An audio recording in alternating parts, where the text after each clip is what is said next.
How to remove add to cart button on Squarespace.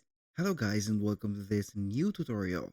In today's video, I'm going to show you how simple and easy it is to remove the add to cart button into your Squarespace website. By the add to cart button, I mean this button. So we want to remove it here and make it not visible. So we are going to get here the change to restock the or set up the inventory without here and publishing the website or make it private. So the process is very easy. You're going to head over to squarespace.com, select the website that you want to add this option to, click on go to website. You're going to see here the website itself. So I'm going to head over the pages. I'm going to head over the home page. So we're going to start the process from the scratch. So basically, you're going to set up or see the store that you have.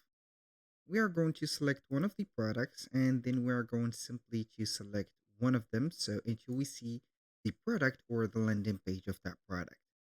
Now, what are we going to do? We want to remove that. So it is not going to be that easy to remove it without a code, of course. So here, as long as we have this code that I'm going to paste into the description of the video, is going to be, let's say here, suitable and so very, very simple to do.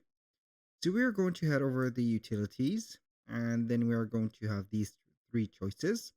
I'm going to select from these website tools. We're going to head over the custom code.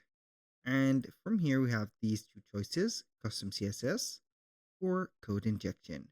We're going to select custom CSS, just like that. And we are going to see this window pop in. I'm going to type in here this specific code. So we are going to name it to something like your temporary, for example, disable, add to cart. So we are going to have this code named like this. So we are going to have this point SQS or sequence add to cart button wrapper. We have put a wrap on the button and the wrap is going to be a none for the display and we've made it important. So this is an absolute order. So this specific code is going to remove all the specific, let's say, add to cart buttons. So whenever we are going to head over another page to see if it is removed or not, we're going to see it gone. So we are going to start by checking up another page and we are going to see it in here. So if you want to put it back, you're going to need to head over here, custom CSS, remove that code, and you're going to see it appearing right there. Basically, that was all for today's video. Thank you guys for watching. I hope that you have enjoyed the content and I hope to see you soon on the next one.